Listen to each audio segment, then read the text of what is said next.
Жылдын жыйынтыктоочу эфири менен тааныштырып, жумалык аналитикалык программасы эфирде. Саламатсыздарбы. Бул жумада парламент депутаты Музафар Исаков өз каалоосу менен депутаттык мандатынан баш тартты. Жума соңунда болсо ага козголгон кылмыш иши боюнча соттун чечими чыкты. Буга чейин жер сатууга айыпталып келген Музафар Исаков бул иретта суудан курук чыккандай болду. Анткени гектарлаган жерлерди сатып жибергени боюнча темир торго олтурбай турган болду.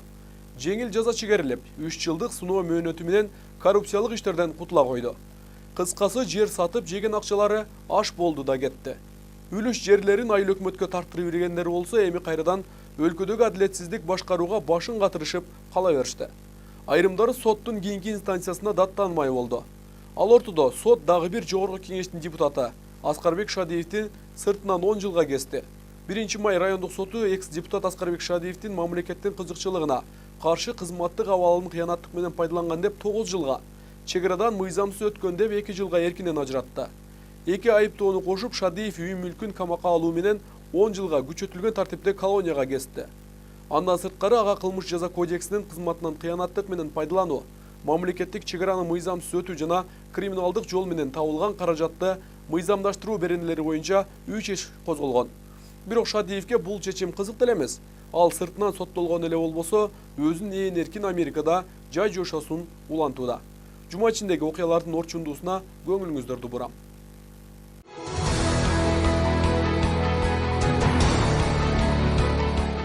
24 декабрь дүйшөмбү Нариман айыл өкмөтүн кызматтан кетирүү талабы менен жергиликтүү эл митингге чыгышты. Алар 10 жылдан бери жер ала албай жатканын айтышат. Ага кошумча айыл өкмөтүнүн диплому жасалма болсо да, кызматты аркалап отурганынан нааразы. Жол эрежесин бузган айдоочуларга айыппул 2019 жылдын январ айынан тарта жогорулайт.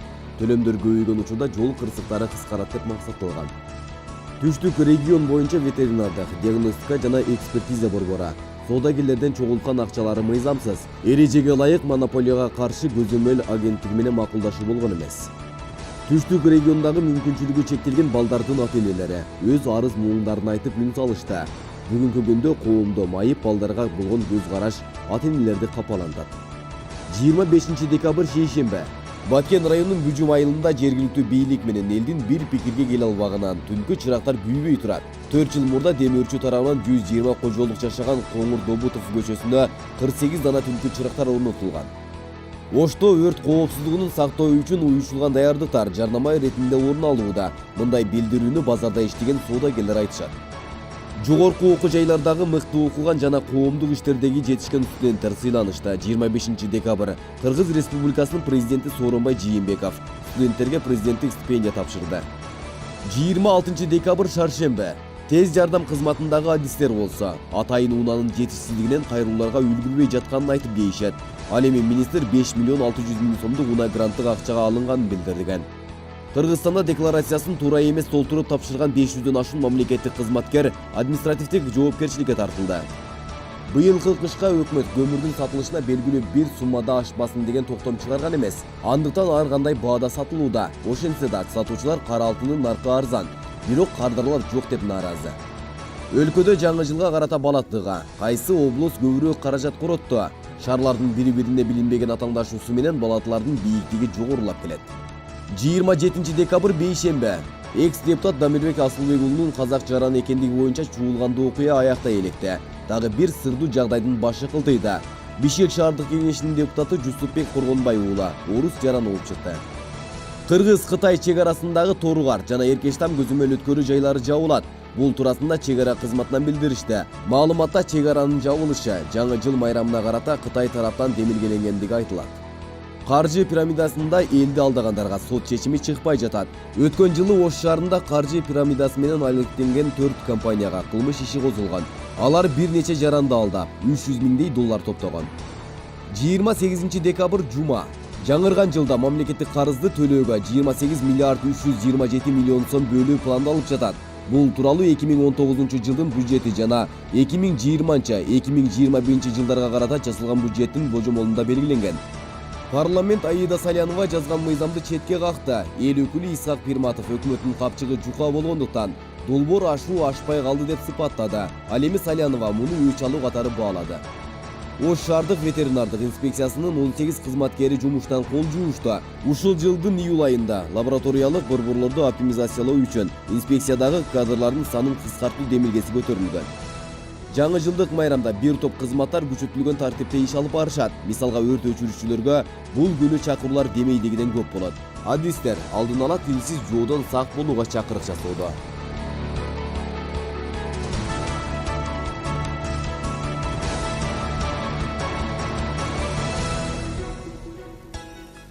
Эки миң 18 жыл саясатта жакшы эле окуялар менен эсте калып турду. Алгач эле өкмөттүк кулатуулар жаз айында башталып, майда балдардын өкмөтү кетип, Момбеков айткандай чапанын сүйрөгөн чалдардын өкмөтү ишин баштаган болду. Бул кадамдар саясий тирешүүлөргө ачылган алгачкы жол катарында калыптанды. Мурдагы өкмөткө иштеген бир топ чиновниктер катарынан камакка алына баштады. Бул көрүнүштөр кийинки куралган өкмөткө бирок сабак болгон жок. Мурункусунан артык деп шайлангандар шалакылыгын эле көрсөтпөсө, ушул күнгө чейин Абулгазиевдин атын алыска чыгарып жиберишкен жок. Экономикалык өсүштөрдү жасай албай, аксак өкмөт катары эле бул курамда сындалып келет. Абулгазиев шайланганда эгер чабал башкаруу болсо, министрлерди чекеден кууп түшөрүн убадалаган, бирок эч кимисин эптүү бир фактылар менен алып жыга албады. Качан гана депутаттар менен журналисттер ызы-чуу түшүп калганда социалдык министрди орун басарлары менен арыздарын орундатып берүүгө араң жарады. Бул ичара өкмөттөгү башкаруу системасынын сокур экендигинен кабар берди. Сыртка чыгып, мыйзамсыз фактылар жарыяланганча Абулгазиевдин башкарган өкмөтү эч нерсени билген эмес. Жакында эле премьер-министрдин командасы ири өлчөмдөгү паракорчулук менен колго түштү. Жолдор жана транспорт министринин орун басары олчойгон акча менен тузак элинде. Бул учурда башка өлкөлөрдө өкмөт башчы баш болуп жоопкерчиликти сезип, кызматынан түшүп бермек. Бирок мындай этикалык саясатты түшүнбөгөн кыргыз чиновниктери тескерисинче транспорттук министрди да кызматынан ала албай кыйналды. Качан гана президент сындап, кызматтын кароо жагы сунушталганда арыз менен бул тармактан министр өзү чегинип берүүгө мажбур болду. Кызматтык кыйшаюулар менен катар өкмөттөгү той аштарда унутта калган жок. Нокендин 90 жылдыгын өткөрүү менен анын 83 жылга араң толгондугу аныкталып чыкты. Муну жөнөкөй жарандар эмес, же айыл аксакалдары айта салган жери жок. Бакыйган архив кызматы далай ирет тастыктап чыкканы менен акылсыздар мамлекеттик органга ишенбей, айрым аксакалдардын айткандарына шылтап туруп алышты. Болгону Акаев менен Бакиевдин тушунда Нокенде 70-80 жылдыктар өткөрүлгөнүнө облустук бийлик таянып алды. Бирок ал учурдагы башкаруу менен элди эптеп алаксытуу саясаты жергиликтүү бийликте кеңири пайдаланылган. Дал ошонун арты менен Акаевдин да, Бакиевдин да бийлиги кулатылган. Азыркы башчыларда эски бийликтин башкаруусун сындап жүрөт. Анткени менен Жалал Абад облусундагы өкмөттүн өкүлү ошол күндөргө карап иш тутунууда. Эски бийликтин тактадан түшүп калуусуна дал ушундай жергиликтүү жетекчилердин салымы чоң болгон. Кыскасы аймактарда ушул сыяктуу той аштар менен өнүктүрөм деп жүргөндөр көп болду. Ал эмес жыл жыйынтыкталары менен той аштарга үйрөнгөн жетекчилерди өкмөт өкүлү ресторанга чакырмай болду. Билет 2000 сомдон сатылганын байкала баштаганда 7 каналдын кызматкерлери коомчулукка аны жарыялай коюп, бул олтуруш жокко чыкты. Президенттин той аштардан алыс болгула деген саясатын айтып бүтпөй жатса, өкмөттүн Жалал Абадтагы өкүлү тескерисинче 350 адамга чай берип эле элди ынтымак кыла коймок экен.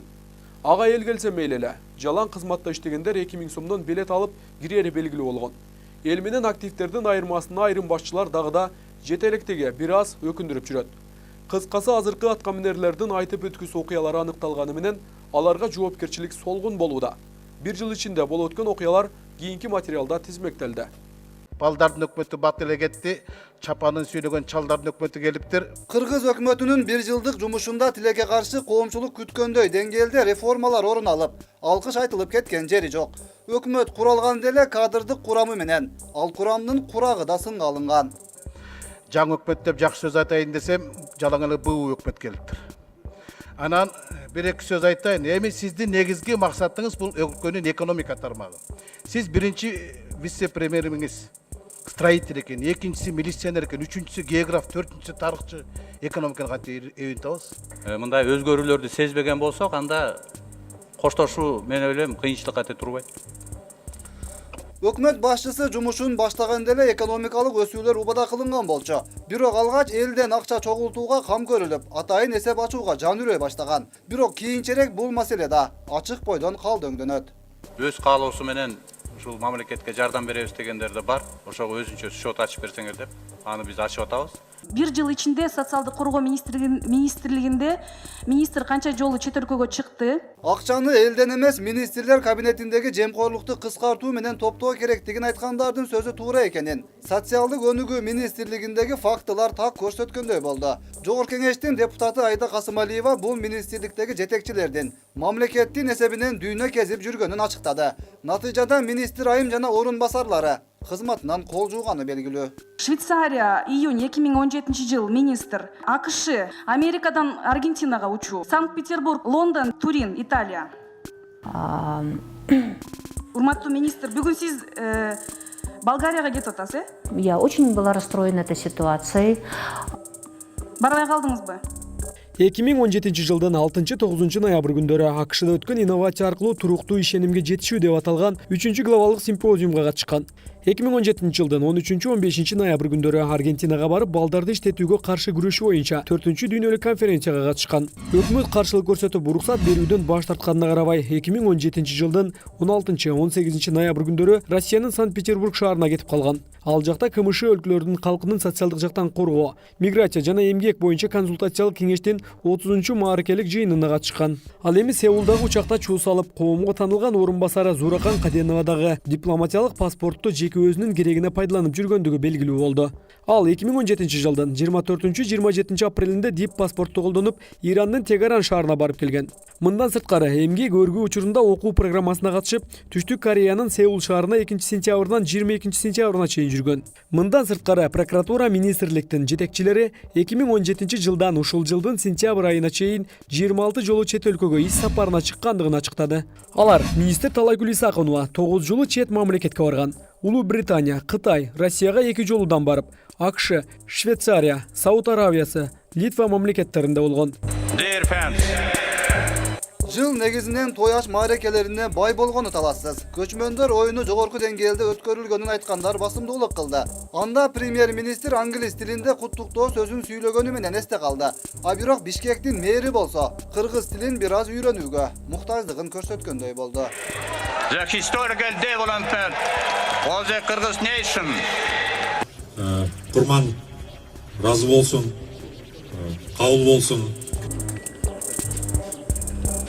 Тояштары аймактарда да байма-бай өткөрүлүп жатты. Жада калса тарыхты бурмалоо менен Нокен районунун маарекесин тойлоп жиберишти. Бирок бул жагдайларга байланыштуу коомчулук канча нааразычылык билдирбесин, өкмөт башчысынын колунан жарытарлык чара көрүү келбеди. Маселе президентке чейин жеткирилип, иликтөө иштери кайра башынан жүргүзүлө баштады. Нокен 90 жылдык боюнча мен билбейт экенмин, бирок муну мен тактатайынчы.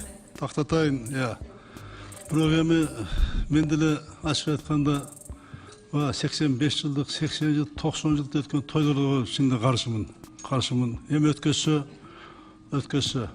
Аерден бир жакшы конференция кылып, тарыхты айтып, тарыхты сүйлөп, анан ошол 90 жыл болду, мындай иш кылалы деп, биз социал объекттерди куруп, элди топтоп, уюштуруп, ар кандай объект салса, анда макул ошо 90 жылдыкка. Анан топтолуп алды, жылкы союланан топтолуп кетип калганды, ушуну токтош керек да, токтош керек. Бул боюнча да иштер болот, буюрса, иш жүргүзөлөр бул боюнча дагы. Анан бул тактатайын мен бул боюнча. Тактатайын, анан кийин жооп берели. Анан премьер-министр жаңыдан жумушка киришкенде жөнөкөйлүгүн көрсөтүп, эл катары учакта учуп, кээ бир мезгилде кортежинен да баш тартканы шартана кылынган болчу. Бирок көп өтпөй бул жөнөкөйлүк акциясы жыйынтыгын тапты да, кайра эле өкмөт башчы келген сайын жолдор жуулуп, тосулуп, ыңгайсыздык жаратуу иши улантылды. Министр келет деп атышат, башкалардын тирлиги бар да, ал министр эмне буларга чыгай кылып бермек беле. Мындайда ачыгын айткыла.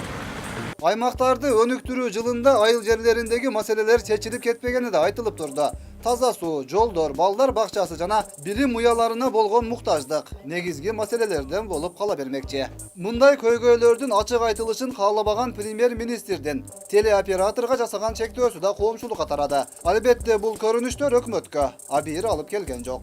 Эл өзүнүн кыйынчылыгын азыр барсаңыз жүрөт ошол. Азардан таш төккөндө да төгүлүп калат эле. Анан эми кичине жылыш үчүн баягы баарыбыз аракет кылыш керек деп. Ошол мындан кийин биз контроль кылабыз, бул киши башында турду. Просто мындай болуп атпайбы. Саламаттыкты сактоо министри менен медициналык камсыздандыруу фондунун төрагасы болсо, баасы 5,6 миллион сом турган 2 жол тандама сала коюп, катардагы жарандардын гана эмес, медицина тармагындагы кызматкерлердин да сынына кабылды. Келгенге чейин планга кошуп бекитип койгон экен. Анан мен айткам, мындай эмне кереги жок, бул уже бекилди, дүйнөлүк банк менен сатылып алынды деп ошону эметишкен да. Элге кызмат кылам деген болсо, андай машина албай, биринчи ошо жериндеги көйгөйлөрдү чечип берген болсо, биз ошондо миллион алган машинадан көрө ошо адамдардын көйгөйүн чечип койгон нерсе бул миллиондон ашык турат да. Себеби ошол нерседен канча адам ооруп атат. Мынакей эл ооруп атат. Биздин сотрудниктер ооруп атат. Олар эмнеге келди мына спецназдар? Жерлерде нааразычылык акциялары да орун алып турду. Өкмөт башчысы эмес, облус башындагылар эл менен жолугуп сүйлөшүүлөрдү өз убагында жүргүзбөгөн учурлар да орун алып турганы эч кимге жашыруун эмес. Эл менен милицияны калтырып, көпчүлүктүн каарына калган жайы бар. Эмне кереги бар? Жерде согуш болуп атыр. Будан мурдагы кыргыз алтын иштеп турган мына мен азыр аладым. Бизде ушул кадар казенден ачык чачык эле жатыр. Беленинов эмне деп айтты? Мына ошентип региондорду өнүктүрүү жылы да жыйынтыкталды. Президент Сооронбай Жээнбеков тарабынан демилгеленген элетти өнүктүрүү ишин өкмөт канчалык деңгээлде ишке ашыра алганына карапайым калк өз баасын берет. А бирок айрым чет элдиктердин кыргыз өкмөтү тууралуу айткан сөздөрү да белгилүү. Акча берейин десең долбоору жок деди. Түшүндүрөйүн десең түшүнүгү жок түркөйлөр иштеп атат деди. Мындача айтканда кыргыз өкмөтүнө көкмелер иштеп атат деди. Логикага таяп айтканда. А өкмөттөн эч ким жооп берген жок. Эч ким жооп берген жок. Эгерде өкмөттүн кадыр баркы, ар-намысы бар болсо, аны өкмөттүн башчысы өзү көтөрүш керек. Өзү жооп бериш керек, Мухаммедкалый Дүйшөкевич. Беленевдин айткан сын пикирине. Чында эле ушундайбы? Орустар да айткан, балчана знак согласия. Анда биз макул болоюк. Кыргыз өкмөтүнө түркөйлөр иштеп атат, түшүнүгү жок. Бул кандай? Өткүрбек Рахманов, Замирбек Тойчубаев, 7 канал, жумалык үчүн. Жатуу ишерлер эмне кереги бар? Айдаш керек булардын баарын, жоюш керек. Бир жыл убакыт айтканга оңой болгону менен иш жүзүндө бир топ маселелерди чечүүгө боло турган убакыт. Бул жылда Ош облусунда да кызматтык алмашуулар орун алды. Өкмөттүн Ош облусундагы өкүлү кызматтан ылдыйлатылып, шаардын мэрлигине шайланды. Анткени калаанын казынасы көп болгон үчүн облус башкаргандардан караганда көпчүлүгү шаарды башкарууга кызыктар. Ошол себептүү Талайбек Сарыбашев кызматынан ылдыйлатылып, облусту эмес, шаарды башкарууга белсенди. Облустун тизгинин колго алууга ротация маселеси ишке ашырылып, Ысык көлдөгү өкмөттүн өкүлү Узарбек Жылкыбаев жетип келди. Бирок кадрдык алмашуулар орун алганы менен алдыга ашып кеткен жакшы иштер көп деле көзгө көрүнбөгөндөй болду. Көпчүлүк Узарбек Жылкыбаевди Оштогу өкмөттүн өкүлү болуп келгенин эле укканы болбосо, ошондон бери эл аралап басып, көйгөйлүү маселени көтөрүп чыккандыктарын эстей албайт. Булго жаңылык деле эмес, акыркы учурларда эл аралап басууга жараган жетекчилер калбай бараткандай. Көпчүлүктүн талабын черинде чече салчу жетекчилик касиет Ыраматылык Бекмамат Осмонов менен кошо көбүлүп кеткенби деген армандуу сөздөр улуу муундар тарабынан айтылып жүрөт. Кыскасы Ош облусунда жетекчилер жаңыланганы менен иш жагдайлары ошол бойдон тургандай. Такыр эле иш чогултурушат деген да туура эмес. Жыл сайын аткарылуучу жумуш менен эле жылып баратышкандыгы бул жылда байкалып турду. Аймактардагы айтып бүткүс окуялар, суу көйгөйү, мектеп, жол сыяктуу социалдык маселелер толтура. Аймактарды өнүктүрүү жылында үмүт кылып, бирок айтылуу көйгөйлөр чечилбей турган элет жерлери көп болду. Сурамжылоо жүргүзүп көргөндө да жашоочулар жагдай көп деле жага бербей тургандыгын байкатышты. 2018 жыл аяктоодо Оштогу алмашкан жетекчилер алардын программасы канчалык деңгээлде ишке ашты? Аймактарды өнүктүрүү жылында район акимдери жана айыл өкмөттөр кандай иштеди? Жана кылмыш иши козголгон канча айыл өкмөт болду? Эски жыл эл эсинде эмнеси менен калды? Алдыда тизмектеп беребиз. Адегенде эле Оштогу жетекчилердин алмашканы жүз берип, жаңыдан үмүт арткандар көп болгон экен. Айтып өткөн программалардын аткарылышын эстегенде бир топ эле маселеден арылгандай түр алган. Оштун кала башчысы Талай Сарыбашев шайланып келди. Аны кылбаганда эмне, анткени шайлоого Сарыбашев атааңдашсыз келген. Ош шаарынын статусу жөнүндөгү мыйзамына ылайык жаңы келген шаардык кеңеш жаңы мэрди шайлашы керек. Депутаттардын жана кала башчынын иштөө мөөнөтү 4 жыл. Айтмат Кадырбаев жобо боюнча 2020 жылга чейин мэрликти аркаламак, бирок ал кызматка которулуп кетти. Ага анын кетери менен мэрияда жасалган мыйзамсыз иштердин учу чыккандай болду. Мэриянын 2 кызматкерине улуттук коопсуздук кызматы кылмыш ишин козгоп, учурда алар камакка алынган.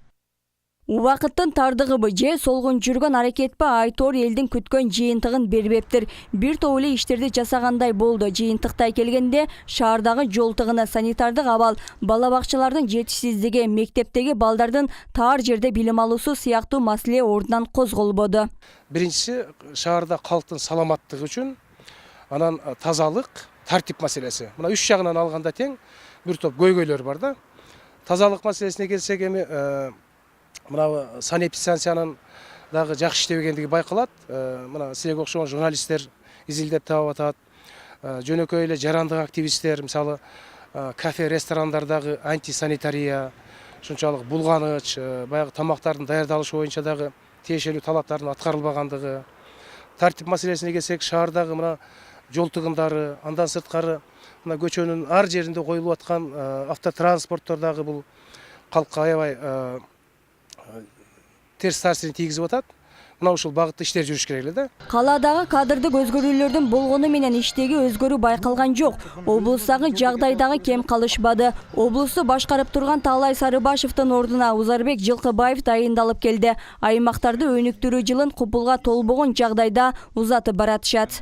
Кыргызстанда көп жылдардан бери эле бир жылды тигил бул аталыш менен атап коюп келаткан бир көрүнүш, мода болуп калды да. Аймактарды өнүктүрүү жылы, өнүктүрүү бул Кыргызстандын көп жылдык маселесин чечүү деген сөз. Азыр Кыргызстанда көйгөйлөр чечүү. Албетте биринчиден аймактарды өнүктүрүү жылына карата анын каржылык булактарын аныкташ керек эле. Анан чечиле турган маселелердин тизмеси жарыяланыш керек да. Булар негизинен ушул жогору жакка отчет бериш үчүн эле тигил бул мааракени 80, 90, 100 жыл башка деген нерселерди өткөрүп атышат да. Муну менен маселе чечилбейт. Таза суу оңдолбогон жолдордун маселеси чечилген жок. Биздин каналга мындай маселени чагылдырып берүү арызы көп түшкөн. Алардын бири санариптик толкун жетпеген аймактар, өлкөдөгү болуп жаткан окуялардан артта калган эл, күнүмдүк иче турган суусунун көйгөйүн тарткан эл, жолдун азабына баткан эл болду. Бизге алып келип коюп койгон корпусун ганачы. Эч нерсе жок да азырчы. Турат ошол боюнча. Буран быйыл аймактарды өнүктүрүү жылы болду да. Ошону мына быйыл бүтүп атат. Ошону жок дегенде ошону кылып беришип койсо жакшы болот да. Мына жогору жактан бул жагда телевизор тартпайт. Тартпайт азыр. Мына бул жактагы тартпайт телевизор. Ушуларды дагы кичине быйыл карап койсо жакшы болот да. Узап бараткан жыл кылмыш иши ачылган айыл өкмөттөрдүн парады менен элесинде сакталчудай. Биринин артынан бирине мыйзамга терс аракеттери үчүн кылмыш иштери ачылып, тергөөгө каттап калышты. Папан айыл өкмөтүнүн башчысы Эрмат Исмаилов 107 кишиге мыйзамсыз жер берүүгө айыпталган. Бирок Исмаилов айыптарды четке кагып келет. Соттук иш азыркыга чейин уланууда. Ал тууралуу биз жабыркап атабыз да. Биз үй сала албай отурабыз. 5 балам квартирада, ар жерде квартирада отурушат. Стройканы баштай албай биз жүрөбүз. Ояка жүгүр, бияка жүгүр, сотко бар, ояка бар, бияка бар. Ага Улай Төлөйкөн айыл өкмөтүнүн башчысы камакка алынды. Аны экономикалык кылмыштарга каршы кызматы ачыкка чыгарды. Аталган айыл өкмөттүн башчысы Алмаз Абдыкаримов жер берүүдө токтомго мыйзамсыз кол койгондукка айыпталып келет. Айыл өкмөт башчы менен биргеликте жер адиси дагы камакка алынган. Токтомдун мыйзамдуулугу боюнча маселе болуп атат. Азыр Финполиция тарабынан тергелип, текшерилип жаткан жер биздин буга чейин иштеп кеткен жер адисибиз Арапбаев Абдыкерим аттуу жарандын артынан ошол жер адис тарабынан токтомдорго кол коюлуп кеткендигине себептүү токтомдун мыйзамдуулугу боюнча азыр юридика баа берүүгө тергөө жүргүзүлүп атат да. Нариман айыл өкмөтүнүн башчысы Улукбек Рахмановдун диплому жасалмай экендиги жөнүндөгү чечимди Ош шаардык соту чыгарган. Андан кийин көп узабай облустук сот дагы бул чечимди күчүндө калтырган. Бирок соттун чечими чыкканына карабай айыл өкмөт учурда иштеп жатат. Андыктан жергиликтүү тургундар аны иштен кетирүү талабын коюп чыгышты. Кылмыштуу айыл өкмөттөрдүн тизмеси дагы уланат. Кесиптештерин алдыга салбаган эң чоң айыл өкмөт аталган Нариман айыл өкмөтүнүн башчысы Улукбек Рахманов артта калбады. Окуу жайдан алган кесиптик диплому жасалма деген ушак кептер натыйжада чындыкка айланды. Жергиликтүү эл сотко берип 2 ирет далилдеди. Бирок айыл өкмөт кызматтан козголо элек. Азыр бар илимдүү, билимдүү мунан көп. Мисалы мен бир аптага кетсем, ордума бирөөнү шайлап койушум керек да, бир көзсө болсо ham тургузуп койушум керек.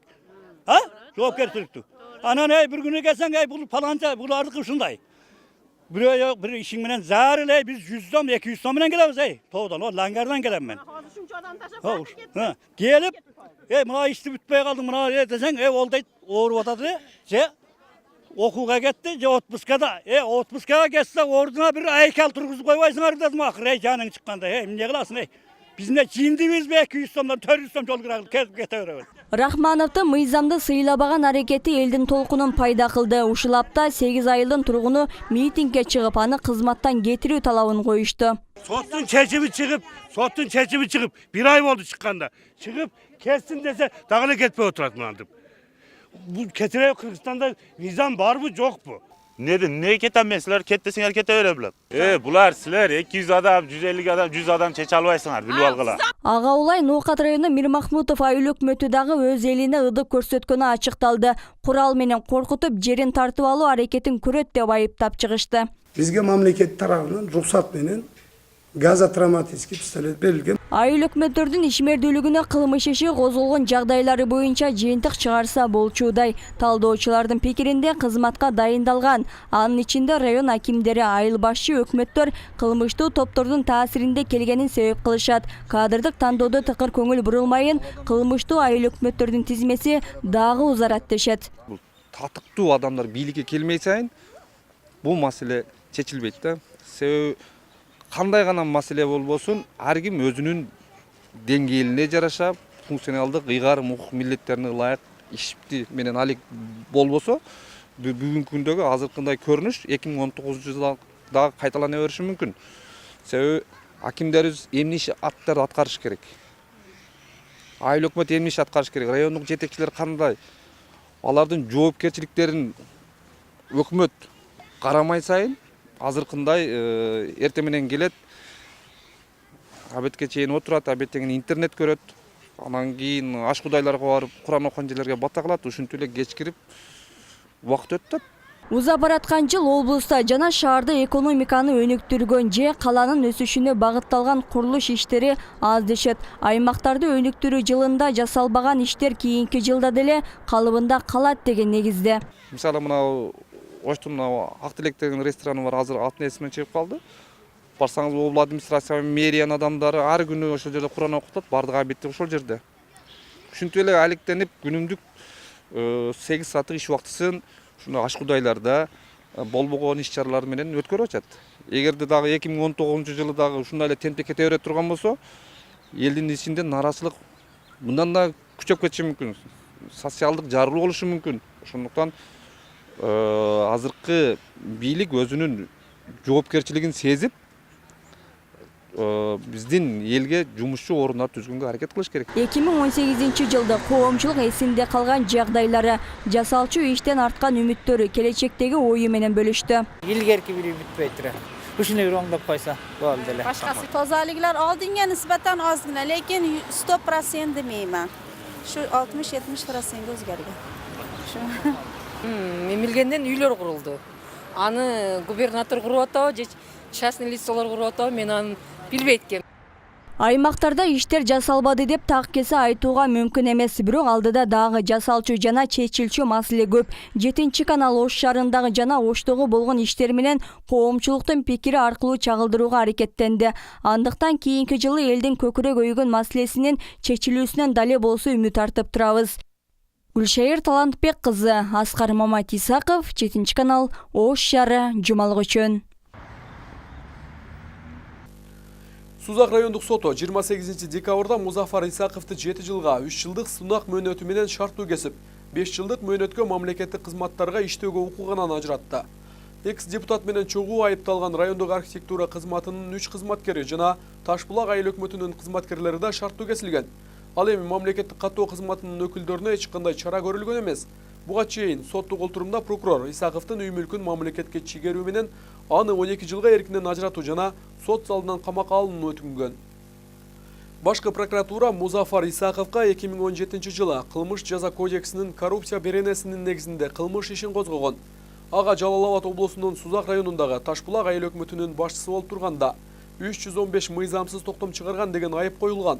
Прокуратура тараткан маалымат боюнча ал 2010-2015 жылдар аралыгында райондук архитектура кызматынын жана мамлекеттик каттоо кызматынын өкүлдөрү менен жең ичинен сүйлөшүп алып, айыл чарба багытындагы 14,34 гектар жерди жеке курулуштар иштерине жүргүзүүгө уруксат берген.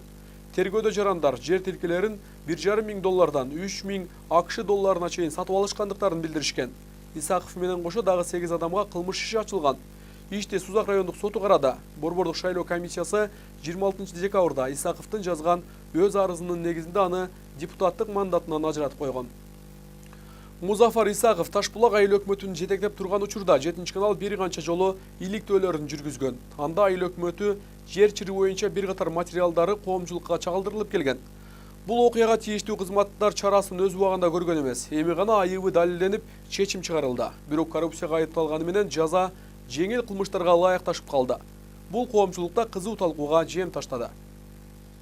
Азыр чоң айылга айланган бул жерлер бир учурда жарандардын үлүш жери болчу. Бакта эгилип, эгиндер өстүрүлгөн тала учурда калктуу конушка айланды. Бирок үлүштөрүн айыл өкмөткө алдыргандары сугат жерлеринен куру калган. Ага байланыштуу соттук олтурум түрдүү шылтоолор менен узартылып келген. Барып нема кылды, суу төгөгөндөр болот. Менин үлүш жерим айылга айланып калды. Учурда кайда эгин эгүүмдү билбейм. Ал эми үлүш жерлер кантип үй салууга уруксат берилгенин түшүнбөй деле калдым. Жер тилкелери сатылган учурда Ташбулак айыл өкмөтү Музафар Исаков болчу. Жерлердин кайтарууну көздөп сотко бергенбиз. Бирок сот иштеринде негедир создуктуруп келүүдө. Ашадан документ келет, наким болот дейт. Атак жок. Ташбулак айыл өкмөтүнө караган үлүш жерлер мурдагы айыл өкмөт башчысы Музафар Исаков тарабынан сатылып кеткен. Сатып алган тарап болсо тиешелүү документтери бар экенин тасдыкташат. Кимдер мыйзам бузса, алар жооп бериш керек деген пикирде турушат. Миллиондон ашык расход кылып койдук, 10 жылдап Россиялап жүрүп зорго салганда бизди жогору жактан чакыра беришип кыйнады. Ошо эгер мыйзамсыз болсо ошо кимдер бөлсө ошолар жооп берсин, жоопко тартылсын. Карапайым элде эмне күнөө экен. Мен пешене терим менен алган жериме келип алышып, ушинтип мыйзамсыз дешип, билбейм, каяка барайлы биз карапайым эл. Ушинтип кыйналып кеттик го өзүбүздүн Кыргызстанда туруп. Музафар Исаковду шартты түрдө 7 жылга эркинен ажыратты. Бул тууралуу Жалал Абад облустук сотунун маалымат кызматынан билдиришти. Ага ылайык жаза мөөнөтү шарттуу жана 3 жыл сыноо мөөнөтү берилди. Жарыш сөз учурунда прокурор экс-депутатты 12 жылга эркинен ажыратып, мал мүлкүн камакка алуу менен жаза мөөнөтүн күчөтүлгөн тартиптеги колонияда өтөсүн сураган. Исаковго 2017 жылдын февралында коррупция беренеси боюнча кылмыш иши козголгон. Башкы прокуратура Исаковго Сузак районунун Ташбулак айыл өкмөтүндө иштеп жаткан учурунда 315 токтомдун мыйзамсыз чыгарган деп айыптаган. Сузак районунун сотунун 2018 жылдын 28 декабрындагы өкүм менен соттолуучуга карата 305-2 статьясынын 2 бөлүгү менен 5 жылдык мөөнөткө кызмат тейлөөгө тыюу салынып, 7 жылга эркиндигинен ажыратылган. Кыргыз Республикасынын 63 статьясынын негизинде ага коюлган жазасы шарттуу деп эсептелинип, 3 жыл сынак мөөнөт берилген. Музафар Исаковго тагылган коррупция беренеси өлкөдөгү эң оор кылмыштардын катарына кирет. Бирок берилген жаза жеңил болуп, бейбаштык сыяктуу майда кылмыштарга колдонуучу чечим кабыл алынып калган. Мындай пикир социалдык тармактарда кызуу талкууга алынды. Кылмыш бул кызмат абалынан пайдалангандыгы, кыянаттык менен пайдалангандыгы үчүн кылмыш болуп эсептелинет. Мындай иштер кыскартылбайт. Демек, сот бул ишти мындай тараптардын жарашуусу менен же болбосо да башка жагдайлар менен кыскартышы мүмкүн эмес. Демек, бул иш жыйынтыкталат. Жыйынтыкталып, соттун демек өкүмү чыгат. деген түшүнүк. Буга чейинки соттук отурумда прокурор Исаковдун үй мүлкүн мамлекетке чигерүү менен аны 12 жылга эркинен ажыратууну жана сот залынан камакка алууну өтүнгөн. Тергөөдө жарандар жер тилкелеринин 1,5 миң 3 миң доллардан сатып алышканын билдиришкен. Исаков менен кошо дагы 8 адамга кылмыш иши ачылган. Ишти Сузак райондук соту карады. Борбордук шайлоо комиссиясы 26 декабрда Исаковдун жазган арызынын негизинде аны депутаттык мандаттан ажыраткан. Божомолдоолорго ылайык мандатын тапшыруу менен кылмыш жазадан кутулуу ыңгайын соодалашып алуусу мүмкүн дешет талдоочулар. Эске салсак, 7-канал Музафар Исаковдун айыл өкмөт башчысы болуп иштеп турган учурунда жер коррупциясы боюнча бир катар материалдарды чагылдырып келип турган. Эми арадан жылдар өткөндөн соң гана андагы айыптоолор ачыкка чыкты. Суроом болсо, жолдо айтканыңыз. Айбек Исабеков, Шырзат Эгембердиев, 7-канал. Жашоочулар жаңырган жылда саясат менен башкаруудагы өзгөчөлүк болгондугун каалашат. Эскирген жыл менен тиреш талаштар артта калып, эл күткөн результат көрсөтүү керектигин билдиришти. 2019 жылдан жашоочулар эмнени күтөт? Пикирлердин топтомуна көңүлүңүздөрдү бурам. Ымандуулукту каалайм, ден соолук болсун ушу жылдарга. Токчулук, молчулук жылдардан болсун. Ушу келген жаңы жыл жакшы жылдар алып келсин. Чоңдорубуз элге жакшылык кылган президенттерден болсун. Кыргызстан оңолот деген ойдобуз. Кудай буйрса кыргыз элибиз оңолот. Ошо биримдикти каалайм, ынтымакты каалайм. Токчулук болсун, балдарыбыз жакшы күндөрдү көрсүн, тилеген максаттарына жетсин, президентибиз жакшы иштесин, Жалал Абад шаары өнүгөсүн, өсөбөсүн. Урматтуу мекендештер, урматтуу Жалал Абад шаарынын тургундары жана коноктору, 2018 жылдагы аяктап, жаңы жылдын кирип келишине дагы ченемдүү убакыт калды. Сиздерге жаңы жылда үй бүлөңүздөргө тынччылык, аманчылык, эл жерибизге токчулук, молчулук, береке, пейиз алып келген ак жолтой жылдардан болсун. Дагы бир ирет майрамыңыздар менен. Тынччылыкты каалайм, экономический развитияны каалайм, ден соолуктардын баары чың болушун каалайм. Ошо болгон жетишкендиктер болсун. Шуну каалайм жаңы жыл. Келе жаткан 2019 жыл жаңы жыл. Токчулуктун, мончулуктун жакшы жылдарында болсун. Болду сизде. Сиз чаябыз. Я желаю счастья, удачи в следующем году. Всем счастья. Бир жыл ичиндеги 7-канал чагылдырылган окуялардын көпчүлүгү көңүл сыртында калган жок. Өз учурунда таасир берилип, эл ичиндеги көйгөйлөр бийликке чейин жеткирүүгө биздин чыгармачыл топ аракеттерин жасады. Жылдын жыйынтыктоочу эфири менен мен сиздер менен коштошуп калам. Студияда мен Рамис Каимов болдум. Жаңырган жылда аманчылыкта жолукканча саламатта болуңуздар.